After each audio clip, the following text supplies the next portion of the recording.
أعوذ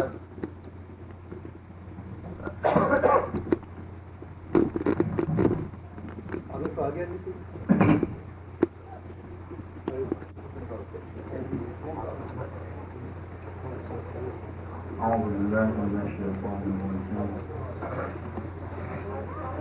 بسم الله الرحمن الرحيم. الحمد لله الذي لا يضر من حسب القائلون ولا يحصي نعماه العدون ولا يؤدي حقه المجتهدون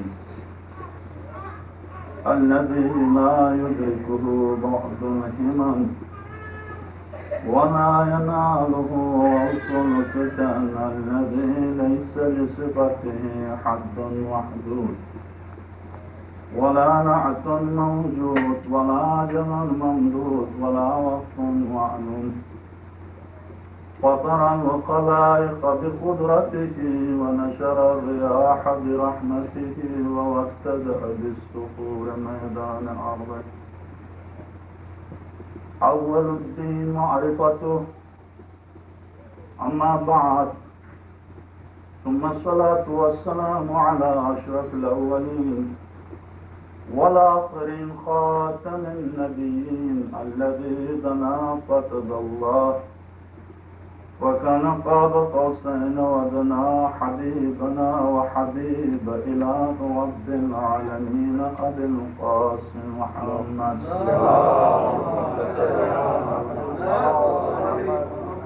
وعن آله الأطيبين الأطهرين الغر الميامين المحجلين الذين أذهب الله عنهم الرجس وطهرهم تطهيرا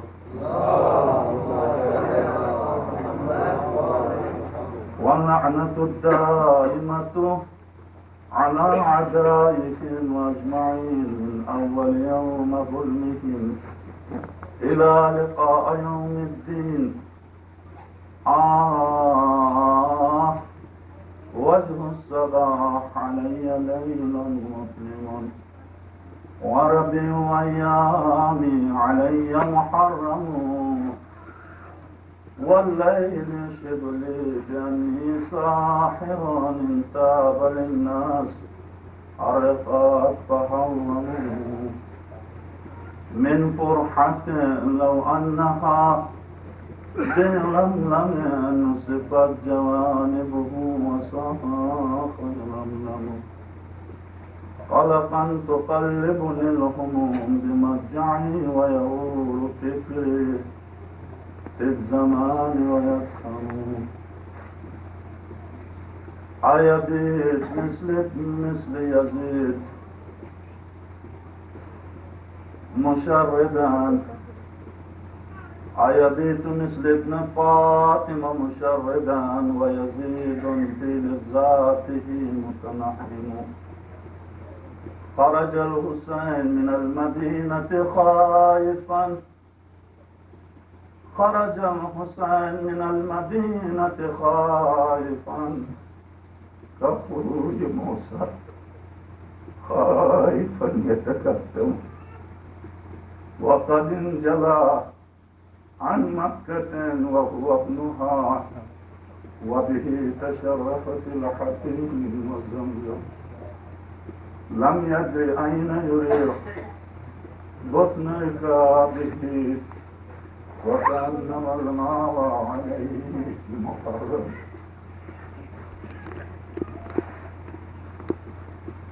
أول الدين معرفته کیونکہ معذرت کے ساتھ 3 دن سے مسلسل ملیریا کی وجہ سے شاید صحیح طور پر گفتگو نہ ہو چونکہ پہلی تاریخ محرم تھی چاند نظر آ چکا ہے اس لیے کیونکہ یہ دن خالی نہ جائے مختصراً آپ کی خدمت میں اگرچہ موضوع خاص طور سے 10 دن کے لیے موضوع کو چن کے زحمت کے ساتھ، اگرچہ حق تو ادا نہیں ہو سکتا، مگر چونکہ جو توقعات ہیں مومنین کی، کم سے کم جتنا ہو سکے ان کی توقعات کسی حد تک پوری کر سکیں. بس دعا کیجیے اگر صحت بے خدا بحق حضرت زہرا سلام علیہا انشاءاللہ آپ کی خدمت میں پوری طرح گفتگو ہوگی. اصول دین اس عشرے کا موضوع تھا اور اس میں سے آج حضرت کا ایک مختصر سا جملہ میں نے آپ کی خدمت میں عرض کیا. اول الدین معرفت. حضرت امین صلی اللہ علیہ کا پہلا خطبہ نہج البلاغہ کا اوصاف توحید بیان کرتے ہوئے جب ذات اقدس الہی قابل ادراک نہیں ہے، قابل تصور نہیں ہے، قابل فہم نہیں ہے، انسان اسی چیز کو سمجھ سکتا ہے جس کا احاطہ اس کا ذہن کر سکے. جس کا ذہن احاطہ نہ کر سکے اس کی سمجھ سے باہر ہے. اس گفتگو کے بعد حضرت فرماتے ہیں اول الدین معرفت. دین کا الف، دین کی بنیاد، دین کی ابتدا خدا کی معرفت. اگر معرفت خدا نہ ہو اور نماز پڑھتے رہیں، معرفت خدا نہ ہو روزے رکھتے رہیں، معرفت نہ ہو حج کریں، معرفت نہ ہو زکوٰۃ دیں، معرفت نہ ہو جہاد کریں. حالانکہ جہاد فرائض میں آخری لمحہ ہے. اعز الاشیاء النفس، عزیز ترین چیز انسان کا نفس ہے، انسان کی جان. جان بھی اگر جان پر بھی گزر جائے، جان بھی دے جائے بارگاہ الہی، مگر اگر معرفت نہ ہو تو اس کی شہادت قابل قبول نہیں ہے. یقیناً آپ نے سنا ہوگا اصحاب پیغمبر میں ایک صحابی معروف ہے شہید الحمار کے نام سے، یعنی گدھے کے لیے شہید. کہ پوری تاریخ میں وہ مشہور ہو گئے. حالانکہ وہ شہید ہو چکے تھے، اسلام کی سربلندی کے لیے پیغمبر اکرم کی خدمت میں زیر سائے رسالت، پرچم رسالت کے تحت جنگ کے لیے گئے، جنگ کی اور جنگ میں شہید ہوئے. مگر خود سرور کائنات نے اس صحابی کو شہید الحمار کہا، گدھے کا شہید.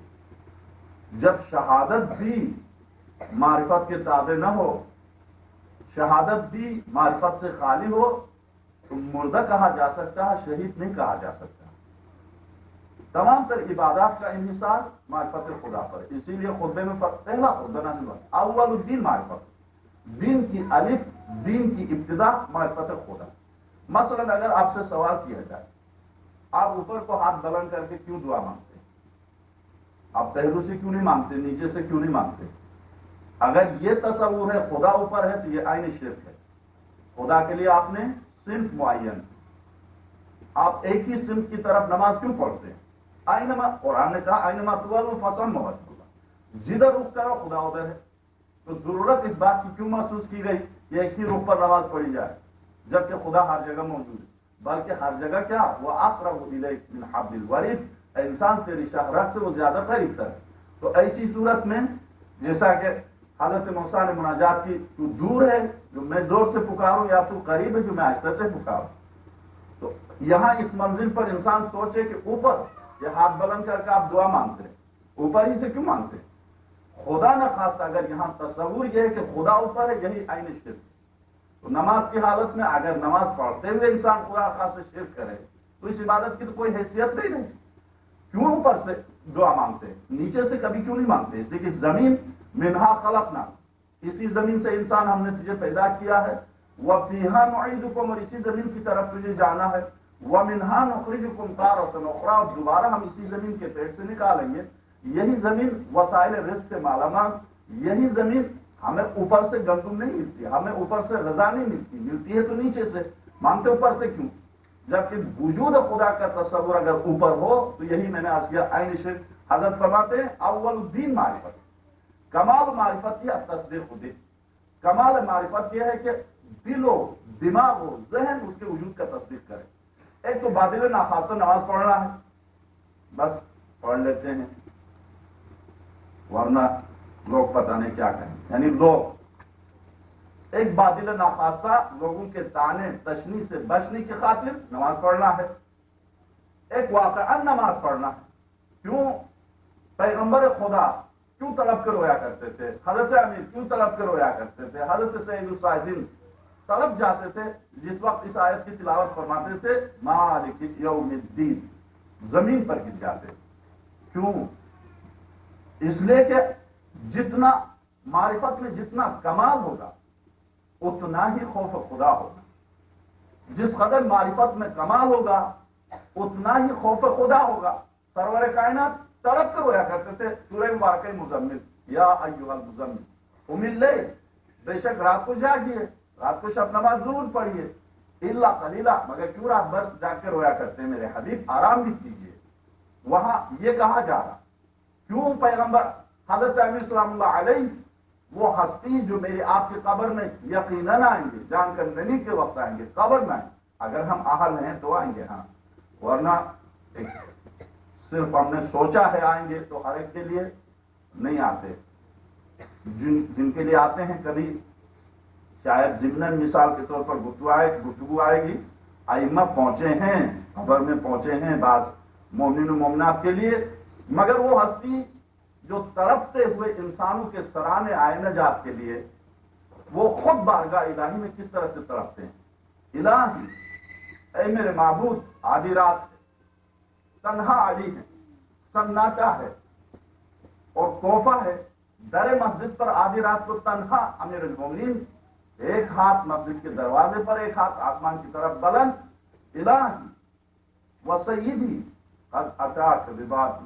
نسل بلاغہ قد اتاک ببابی کا مسافر، اس آدھی رات کو تیرے دروازے پر ایک ایسا مسافر آیا، سفرہ طویل، سفر طویل ہے، زاد و راحلہ کم، منزل پر خطر ہے۔ میں سمت عمار کہتے ہیں میں نے اپنے آقا کو دیکھا یتململ کتململ السیل، علی صاحب کے کاٹے ہوئے گرفت طرف طرف کے روتے ہیں، ویبکی کا بکا الفاقدین، نوجوان کے جنازے پر ضعیف ماں کی طرح روتے ہیں، حتی یقع علی الارض، یہاں تک کہ امیر المومنین مسجد کے دروازے پر گر جاتے ہیں۔ کیوں؟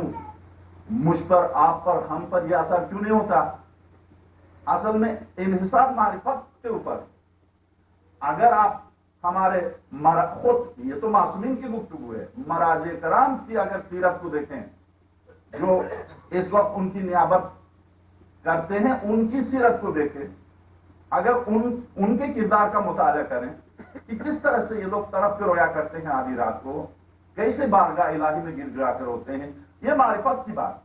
تو اب حضرت امیر سلام اللہ علیہ فرماتے اول الدین معرفت، دین کی بنیاد معرفت خدا کے اوپر ہے۔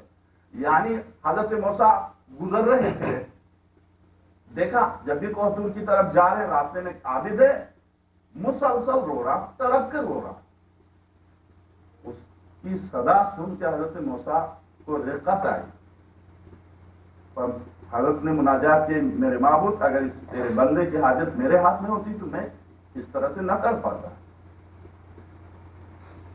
ارشاد ہوا یہ 700 سال سے اس طرح سے عبادت کر رہا ہے، موسیٰ 700 سال سے، عین الحیات علامہ نسی کتاب جہاں سے واقعات سے 700 سال سے اس طرح سے عبادت کر رہا، مزید 700 سال کرے تو میں اس کی حاجت پوری نہیں کروں گا۔ کہا پروردگار تو غفور رحیم ہے، کیوں؟ تو ارشاد ہوا ہم بقدر معرفت دیتے ہیں، چونکہ اس کی عبادت تابع معرفت نہیں ہے، اس کی عبادت معرفت کے تابع نہیں ہے۔ اگر آزمانا چاہو تو آج ان سے کہہ دو خدا کا حکم ہے آ جاؤ میرے ساتھ تفریح کے لیے، بس تمہاری عبادت بہت ہو گئی۔ لے کے گئے ایک باغ میں، سرسب باغ، جیسے ہی وہ باغ میں داخل ہوئے دیکھا گھاس انہیں بہت پسند آئی، گھاس کو دیکھتے ہی اس نے کہا اے کاش میرا خدا گدھا ہوتا، میں سوار ہو کے لے آتا، یہی چراتا۔ تو اب آواز آئی اس معرفت کے تحت یہ عبادت کر رہا ہے، اس عبادت کی کیا حقیقت ہے؟ اس عبادت کی کوئی حقیقت نہیں ہے۔ تو اسی طرح نماز، روزہ، جتنی عبادات، جتنے فرائض ہم ادا کرتے ہیں معرفت خدا کے اوپر منحصر۔ اگر توحید صحیح طور پر توحید سمجھ میں آ گئی، اگر توحید واقعا ہم سمجھے، البتہ معرفت کی منزل ہے، معرفت کی منزلیں ہیں، چونکہ ایک پہلی منزل جو ہے فطرت، خود فطرت سمجھتی ہے، پہلی منزل وہ فطرت ہر بچے کی فطرت، پہلے میں فطرت کی تعریف کروں، جو فطرت کی جو تعریف کی گئی ہے، جبلت اور فطرت وہ انسان کی عادت جس کے پیچھے تربیت نہ ہو، وہ ذاتی ہو، اسے فطرت کہا جاتا ہے۔ جیسے ماں کی محبت، ماں کو کسی نے تعلیم نہیں دی محبت کی، ماں کی محبت اس کی فطرت میں شامل ہے، اسے جبلت بھی کہتے ہیں، اسے فطرت بھی۔ البتہ جبلت فطرت سے زیادہ وسیع ہے۔ فطرت میں شامل ہے معرفت خدا، مگر چونکہ فطرت سے آگے بڑھ جائے بچے، چونکہ فطرت میں شامل ہے وہ بچہ جو نومولود ہے، جو کل پیدا ہوا ہے، اگر اس بچے کے قریب جا کر آپ پھونکیں، یقیناً وہ تلاش کرے گا کہ یہ پھونک کس نے پھونکا، زبان سے کچھ نہیں کہے گا، مگر اس پھونک کی طرف وہ متوجہ ہوگا، تلاش کرے گا۔ تو ہر اثر کے لیے ایک مؤثر ہوتا ہے، یہ انسان کی فطرت میں شامل ہے۔ یعنی اگر پھونک کے ذریعے اس کے جسم پر اثر انداز ہوتا ہے پھونک، تو اس مؤثر کو تلاش کرے گا کہ یہ پھونک، یہ ہوا آئی کہاں سے۔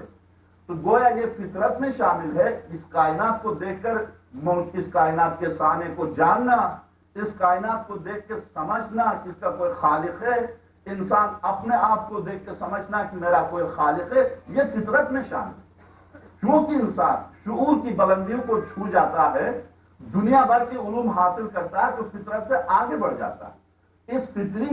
یہ فطری احساس بعض اوقات حیوانات بھی ہے۔ ہاتھ اگر کسی بھی حیوان پر لگائیں گے تو یقیناً متوجہ ہوگا، اسے پتا چلے گا کہ یہ ہاتھ لگا ہے، کسی کی طرف سے ہے، کوئی اثر اس کے پیچھے کوئی مؤثر ہے۔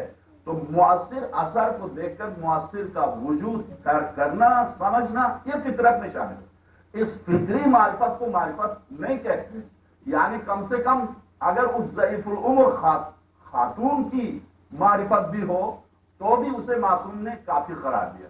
یعنی پیغمبر اکرم کی زندگی میں سرور کائنات جا رہے تھے، اس زمانے میں ظاہر ہے خاص طور سے جب مکے سے آئے تھے تو کوئی مکانات ویسے بھی جھگیاں ہوتی تھی، کوئی مضبوط اور اس طرح کے مکانات تو ہوتے نہیں تھے۔ سرور کائنات گزر رہے تھے، دیکھا جون پوری میں بڑھیا بیٹھی ہے، چرخا چلا رہی۔ تو پیغمبر اکرم اپنے اصحاب کے ساتھ رکے اور فرمایا کہ اے خاتون یہ بتا دے تو نے خدا کو کیسے پہچانا۔ اس خاتون نے جو چرخا چلا رہی تھی اسے روک کے اس نے کہا اے رسول خدا، میں نے اپنے اس چرخے کے ذریعے پہچانا۔ تو کہا کیسے؟ اتنا سا چرخا میں جب تک چلاتی نہیں ہوں، چلتا نہیں ہے، اتنی بڑی کائنات بغیر کسی چلانے والے کے کیسے چل سکتی ہے؟ اگر اتنی بھی معرفت ہو توحید کی تو یہ ابتدائی مرحلہ ہے، یہ بھی یعنی آخری اسٹیج نہیں ہے۔ اسٹیج ویسے بھی آخری مرحلہ جو انبیاء اور ائمہ کا ظاہر ہے اس تک تو نہ ہماری رسائی ہے نہ ممکن ہے، مگر چونکہ بعض اوقات ہمارے اعمال، ہمارے عقائد غلط نہ ہوں، معصومین نے جو اگر واقعاً علی توحید کا تعارف نہ کراتے، واقعاً حضرت توحید نہ بتاتے، تو ہم انسان بقول آیت اللہ لاری موسوی کے جو توحید کے اوپر کتابچہ لکھا ہے، انگلش میں بھی اور اردو میں بھی اور فارسی اور عربی میں بھی ملتا ہے، جس طرح سے انسان سائنسی علوم، تجربی علوم میں شروع سے اب تک مسلسل چلا آ رہا، اس کی تجربی زندگی کے ساتھ ساتھ عقائد میں بھی یہ روب ترقی چلا آ رہا، یہ توحید کی منزل کی طرف بڑھ رہا ہے۔ ابتدا میں یہ مجسمہ پرستی کر رہا ہے، ابتدا میں یہ تجربات کی منزل میں جب ایک نظریہ سائنسدان بناتے تھے، دوسرے آ کے اس کو بگاڑتے تھے، تیسرے آ کے بناتے تھے، چوتھے آ کے اس کو بگاڑ دیتے تھے۔ اب اس طرح سے تجربات کی منزل سے گزرتے گزرتے کائنات اس مرحلے تک پہنچی ہے ترقی کر کے۔ اسی طرح سے بقول لاری موسوی کے، آیت اللہ لاری موسوی کے، اسی طرح سے عقیدے کی منزل پر بھی درخت کی پوجا کی، بت بنا کے اس کی پوجا کی، مجسمے بنائے اس کی پوجا کی، کبھی پانی کی پرستش کی، کبھی ستاروں کی پرستش کی اور کبھی انسان کی پرستش کی۔ یہ روب ترقی ہے عقیدت، جس طرح سے جدید علوم روب ترقی ہیں، اسی طرح سے انسان اپنے عقیدے میں بھی۔ واقعی ان کی گفتگو مجھے یاد آ رہی ہے، کینیڈا کے تقریباً 4-5 سائنسدانوں کا ایک کتابچہ آج سے کوئی 9 سال پہلے چھپا تھا، توحید کے اوپر قرآن کریم نے جو پانی کے بارے میں قرآن نے نظریہ پیش کیا اس کے بارے میں کہ واقعاً توحید سوائے ذات وحدہ لا شریک کے ناممکن ہے۔ خود جسم انسانی میں اگر ایک سے زیادہ متعدد حاکم تسلیم کیے جائیں، ناممکن ہے کہ یہ جسم اس منظم طریقے سے قائم رہے۔ ناممکن ہے. تو اس بنا پر وہ بھی اپنے تجربی علوم کے ذریعے توحید کی طرف بڑھ رہے ہیں، اور خاص طور سے انقلاب المقدس کے بعد تو واقعا انسانوں کی آنکھ کھل گئی ہے، انسان روبہ ترقی ہے. وہ وقت انشاءاللہ آئے گا حضرت حجت اجل اللہ تعالیٰ فرج شریف کے ظہور سے پہلے کہ انسان واقعا رفتہ رفتہ توحید کی طرف بڑھیں گے، اور توحید کی منزل پر جب بڑھ جائیں گے تب انہیں احساس ہوگا کہ اس نظام کائنات کو چلانے کے لیے اس طرح کے ظالم و فاسق و فاجر و مشرک نہیں چلا سکتے.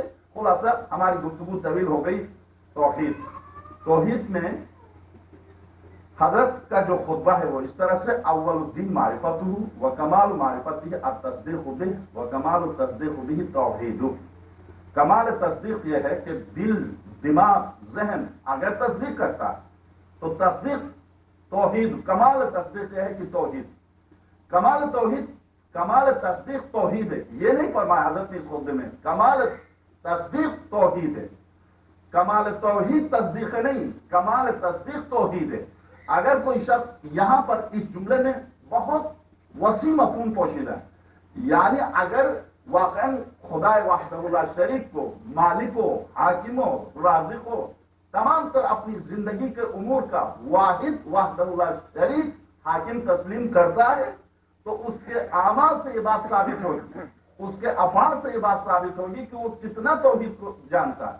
کیونکہ شرک میں 5 جو اقسام کیے گئے ہیں، شرک میں ذات میں شرک، اوصاف میں شرک، عبادت میں شرک، اور اسی طرح سے اطاعت میں شرک.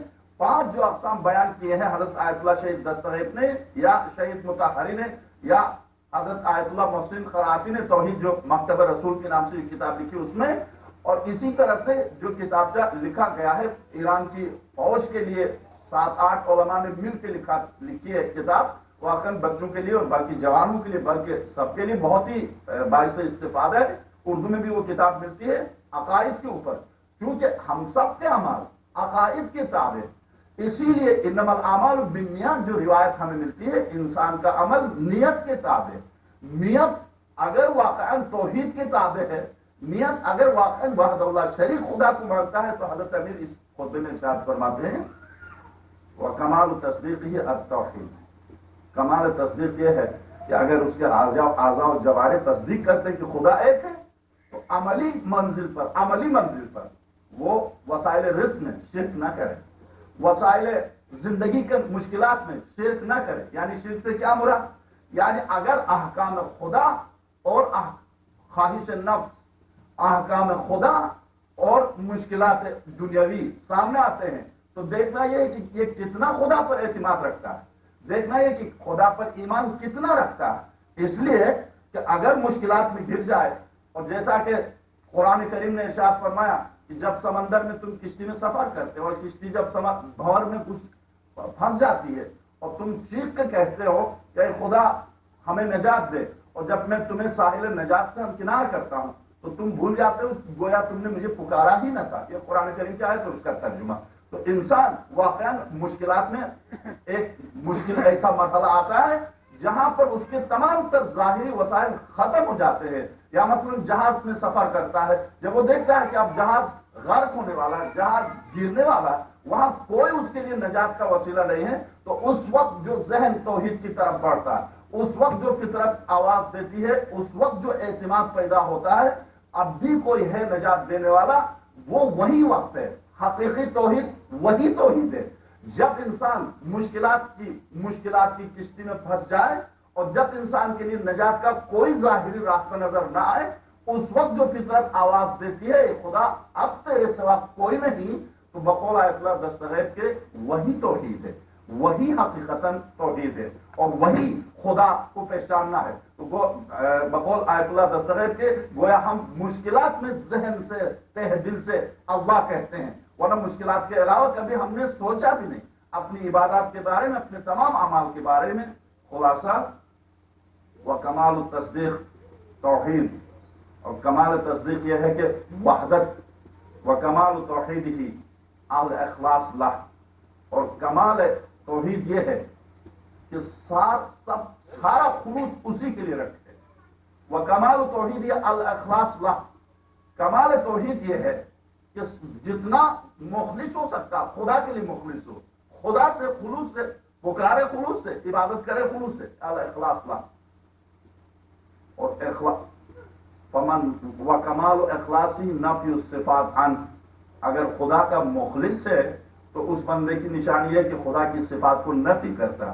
کیوں نفی کرتا؟ خدا خالق ہے، رازق ہے، رحیم ہے، غفور، یہ ساری صفتیں خدا کی نہیں، خدا اس صفات کی نفی کرتا. حضرت فرماتے ہیں کمال تصدیق، کمال توحید ہے کہ صفات کی نفی کرے، کمال اخلاص ہے کہ صفات کی نفی کرے.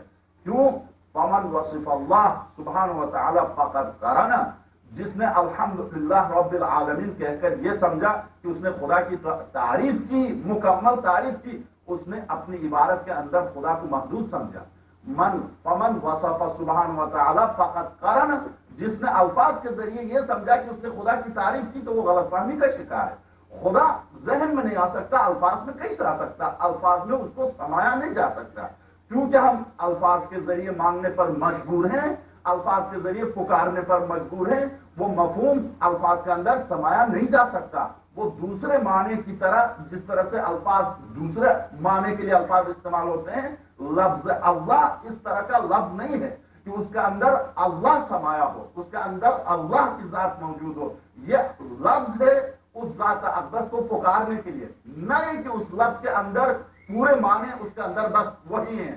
نہیں، حضرت فرماتے ہیں فمن وصف اللہ سبحانہ و تعالی فقد قرنا، جس نے خدا کی تعریف کی اور یہ سمجھا کہ اس نے تعریف کر دی، فقد قرنا، اس نے کسی سے قریب کر دیا، کسی چیز سے مقارنت کر دی. ومن قرنا فقد ثنا، اور جس نے قریب کر دیا اس نے وہ مطمئن ہو گیا کہ اس نے پوری تعریف کی. ومن ثنا فقد جزا، اور جو یہ سمجھا کہ اس نے پوری تعریف کی وہ اجزاء کا قائل ہوا.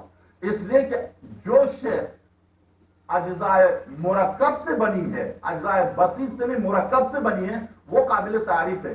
اجزاء جس شے کے بارے میں لیس کمثلہ شیء، جس کے بارے میں شے کا اطلاق ہی نہ ہوتا ہو، اس کی تعریف نہیں کر سکتا. حضرت فرماتے ہیں فمن ثنا فقد جزا، جس نے تعریف کی وہ یہ مطمئن ہو گیا کہ اس نے خدا کی تعریف کی، فقط جزا، وہ اجزاء کا قائل ہوا. ومن جزا فقط اشار الیہ، جو اجزاء کا قائل ہوا اس نے خدا کی طرف اشارہ کیا. اب یہاں دیکھیے خدا کی طرف اشارہ کیا. اب یہی بات جو میں نے ابتدا میں آپ کی خدمت میں عرض کیا تھا کہ ہم نے اوپر کی طرف ہاتھ بلند کیا اور دعا مانگی بارگاہ الہی سے، جو کہ شب و روز نماز میں مانگتے ہیں. تو کیوں اوپر سے مانگتے ہیں؟ خدا تو ہر جگہ موجود ہے. اب آئیے جواب، ومن اشار الیہ، جس نے اشارہ کیا، فقط حد، اس نے حد بندی کی.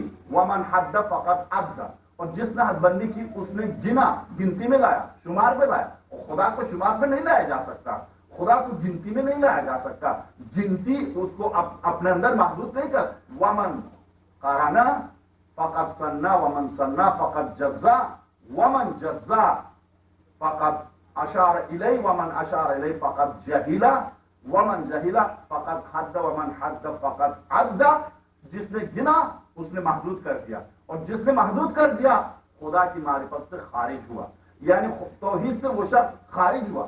تو عین اس وقت جس وقت ہم خدا سے دعا مانگتے ہیں، ایسا نہ ہو کہ عین اس وقت ہم توحید سے خارج ہو رہے ہیں، یہ تصور لے کے کہ خدا اوپر ہے اور اوپر سے ہمیں دے گا. نہیں، اوپر سے جو ہم مانگتے ہیں، ہمیشہ معصوم نے جو ارشاد فرمایا، اوپر سے ہم اس لیے مانگتے ہیں نزول رحمت اوپر سے ہوتی ہے.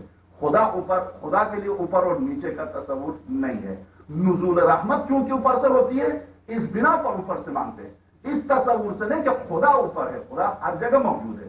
نزول رحمت کی بنا پر، اور چونکہ وَأَنزَلْنَا مِنَ السَّمَاءِ مَاءً، ہم نے آسمان سے پانی کو اتارا، یعنی پانی جس کے اوپر وَجَعَلْنَا مِنَ الْمَاءِ كُلَّ شَيْءٍ حَيٍّ، ہم نے پانی سے زندگی دی. زمین، نباتات، حیوانات، ہر چیز کو پانی سے زندگی دی، اور پانی کو ہم نے اوپر سے اتارا. کیونکہ نزول رحمت کی جگہ اوپر ہے اور نزول رحمت کی بنا پر ہم اوپر سے مانگتے ہیں. اگر اس ارادے سے اوپر سے دعا مانگتا ہے بندہ، عین توحید ہے. اگر اس نیت سے مانگتا عین توحید ہے. اور کہیں یہ سمجھے کہ اوپر سے اس لیے مانگ رہا خدا اوپر ہے تو قطعاً توحید کے خلاف ہے. خلاصہ حضرت سید الشہداء سلام اللہ علیہ معذرت کے ساتھ ایک صلوات دیجیے گا.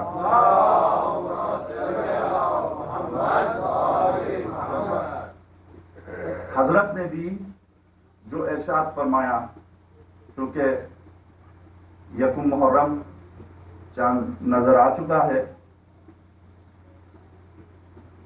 اس مناسبت سے چند جملے انشاءاللہ تفصیل سے گفتگو، تکلیف کی وجہ سے میں تفصیل سے آپ کی خدمت میں مجلس پوری تفصیل سے نہیں آج کی حد تک انشاءاللہ کل میں پوری کوشش کروں گا، اور دعا کیجیے حضرت سیدہ صلی اللہ علیہ اپنے مظلوم فرزند کے سر پہ شفا دے انشاءاللہ پورے خلوص کے ساتھ، کیونکہ یہی مہینہ ہے، ہر ایک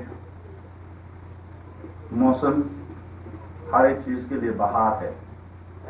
قرآن کریم کی تلاوت کے لیے کہتے ہیں رمضان المبارک بہار ہے، اور یہی رونے کا موسم ہے جس میں پیغمبر خدا حضرت امیر حضرت خاتون جنت، اس وقت حضرت حجت یقیناً رو رہے ہیں، اور کیوں نہ روئیں۔ حضرت حجت اجل اللہ تعالیٰ فاضل شریف زیارت ناحیہ قدسیہ، اگرچہ اس زیارت کے جملے حضرت کی طرف منسوب ہیں، آج کی مناسبت سے نہیں، مگر چونکہ حضرت رو رہے ہیں، میں نے عرض کیا حضرت جو ارشاد فرماتے ہیں سلام ہو میرے اس مظلوم بابا پر جس کی شہادت کی خبر کوئی انسان دینے والا نہ تھا، گھوڑے نے آ کے دی۔ تو ایسی صورت میں یہی رونے کا موسم ہے، یہی رونے کے دن ہیں، اور چونکہ واقعاً طبیعت کی ناسازی کی وجہ سے میں جی بھر کے مجلس پڑھتا، ان بہت افسوس سے باہر کوشش کرتا ہوں کہ مسائل یکم محرم شروع ہے، کچھ مسائل زیادہ آپ کی خدمت میں بیان کیے جائیں۔ حضرت سید الشہداء صلی اللہ علیہ مدینے سے جب نکلے تھے، مدینے سے نکلنے سے پہلے معاویہ کے واصل جہنم ہونے کے بعد جب یزید پر سر اقتدار آیا، اور جس وقت یزید نے ولید کے نام خط لکھا، ولید سے کہا، یہ تاریخی واقعہ، ولید سے کہا کہ 4 افراد کی بیعت فوراً لے کر فوراً 4 افراد کی بیعت لو میرے لیے، اور اگر ان میں سے کوئی بیعت نہ کرے تو ان کا سر قلم کر کے میرے پاس بھیج دو۔ جس وقت ولید کے پاس یہ خط آیا تو آئین اس وقت حضرت ابا عبداللہ ابن حسین، عبداللہ ابن زبیر، عبداللہ ابن عمر اور حضرت عبداللہ ابن عباس پیغمبر خدا کے روزے کے قریب تھے۔ رات کے وقت ولید نے پیغام بھیجا، بلایا ان 4 ہستیوں کو، 4 افراد کو جب بلایا تو حضرت نے ان سے، بلانے والے سے کہا میں گھر جاؤں گا اور گھر سے آ جاؤں گا۔ پیغام دینے والا چلا گیا۔ عبداللہ ابن زبیر نے حضرت سید الشہداء سے سوال کیا، فرزند رسول اس وقت رات کے وقت میرا دل بہت خوفزدہ ہو رہا، ولید کیوں بلایا؟ حضرت نے فرمایا کہ مجھے ایسا لگتا ہے کہ معاویہ دنیا سے اٹھ چکا ہے، یزید برسر اقتدار آیا ہے اور وہ اپنے لیے بیعت چاہتا ہے۔ جس وقت حضرت سید الشہداء نے یہ کہا تو عبداللہ ابن زبیر نے کہا میں تو گھر سے باہر نہیں نکلوں گا، اور حضرت سید الشہداء سے پوچھا آپ کیا کریں گے؟ حضرت نے فرمایا میں نے وعدہ کیا ہے میں ضرور ولید کے پاس چلا جاؤں گا۔ اسی طرح سے عبداللہ ابن عباس نے اور دوسرے افراد نے، حضرت سید الشہداء جب مسجد سے چلے گھر، اور گھر جا کے حضرت نے بنا پر ایک روایت کے 18 جوانان بنی ہاشم کو تیار کیا، حضرت باب الحوائش ابو الفضل عباس، حضرت علی اکبر، حضرت قاسم، 18 جوانان بنی ہاشم کو، دوسری روایت کے مطابق شیخ عباس امی کی روایت کے مطابق 30 جوانوں کو تیار کر کے گئے حضرت رات کے وقت ولید کے پاس۔ جیسے ہی ولید کے کمرے میں داخل ہوئے تو ولید بیٹھا ہوا تھا، ولید کے ساتھ مروان بھی تھا۔ حضرت سید الشہداء جب داخل ہوئے ہیں تو ولید نے احتراماً کہا فرزند رسول آپ تشریف لائے۔ وہ خط سامنے رکھا اور سامنے رکھ کے بتایا اس طرح سے شام سے خط آیا ہے. تو حضرت نے خط جب سنا، آئے استرجاع کی تلاوت کی، انا للہ و انا الیہ راجعون. اس کے بعد جب ولید نے بیعت کا تقاضا کیا تو حضرت نے فرمایا، ولید میں نہیں سمجھتا کہ تم خفیہ بیعت دینا چاہو گے، بلکہ تم یہ چاہو گے کہ میں دن میں آؤں، جو بات بھی ہو دن میں ہو، سب کے سامنے ہو. میرے خیال میں تم بھی یہی چاہو گے. تو ولید یہ سمجھا کہ حضرت شاید بیعت کرنا چاہتے ہیں. کہا فرزند رسول جی ہاں میں یہی چاہتا ہوں. تو حضرت آنا چاہتے تھے. مروان نے کہا ولید اگر اس وقت حسین ابن علی گئے تو پھر یہ ذہن سے نکال دو کہ حسین ابن علی آسانی سے تمہاری گرفتنا نہیں ہے. ابھی یہی وقت ہے، یا تو ان سے بیعت لو اور یا پھر حسین کا سر قلم کر دو. جس وقت مروان نے یہ کہا تو سید الشہداء کی صدا بلند ہوئی، آواز بلند ہوئی، اے مروان تیری یہ ہمت کہ تو میرا سر قلم کر دے، نہیں کر سکتا تو. ادھر سید الشہداء کی آواز بلند ہوئی، ادھر دروازے پر باب الحوائج حضرت عباس تھے، اندر آئے. دیکھا حضرت کا رنگ بدلا ہوا ہے اور مروان کی طرف غصے سے حضرت دیکھ رہے ہیں. تو حضرت عباس نے ایک مرتبہ مروان کا بازو پکڑا، اٹھایا. حضرت نے فرمایا عباس یہ موقع نہیں ہے، یہ مرحلہ نہیں ہے، میرے بھائی اس کو رکھ دو. حضرت نے چھوڑ دیا. حضرت جب نکلے مروان اور ولید نے دونوں کی آپس میں گفتگو ہوئی. مروان کیونکہ سخت ترین دشمن خاندان رسالت تھا، جنگ جمل میں یہ گرفتار بھی ہوا تھا. حضرت سید الشہداء ہی کی سفارش پر حضرت امیر نے اسے آزاد کر دیا تھا.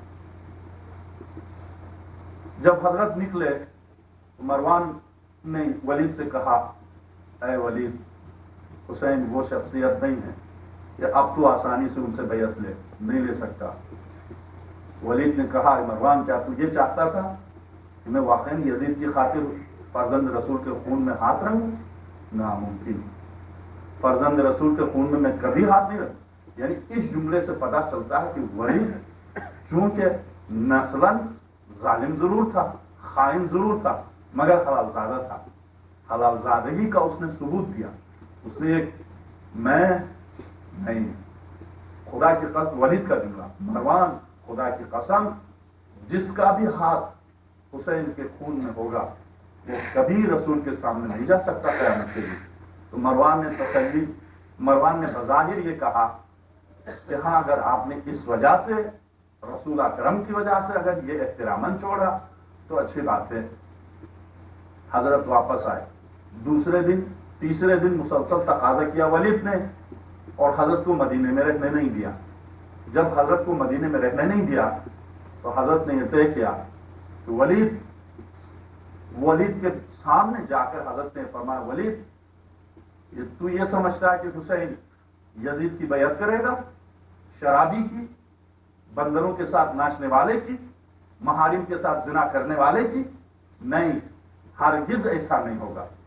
تو ولید نے کہا فرزند رسول میں کیا کروں، یہ خط ہے، تو فکر نہ کر، میں مدینے کو چھوڑ کے چلا جاؤں گا. بس اب جب یہ کہہ کے حضرت آئے، حضرت جب آئے ہیں مروان کوچے میں گلی میں ملے.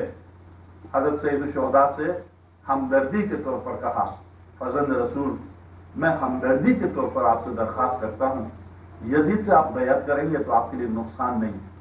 آپ کی یہ جملے تاریخی جملے جو میں عرض کر رہا ہوں آپ صرف اسے تاریخ سمجھ کے نہ گزریے، غور کیجیے، کیونکہ معصوم پر گفتگو ہو رہی ہے، عقل کل پر گفتگو ہو رہی ہے. اس دور میں میری آپ کی ذمہ داری کیا ہے؟ اسلام اس وقت بھی تھا، اسلام اب بھی ہے. اسلام اس وقت بھی اسلام کی مدد کی ضرورت تھی، اب بھی ہے.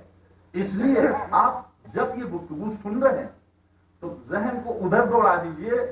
حضرت فرماتے ہیں مروان نے جس وقت یہ کہا فرزند رسول میں آپ کے دین و دنیا دونوں کی فلاح چاہتا ہوں اور میرا مشورہ یہ ہے کہ آپ یزید کے ہاتھ پر بیعت کیجیے، دین بھی صحیح رہے گا، دنیا بھی صحیح رہے گی، آپ کا کوئی نقصان نہیں ہوگا.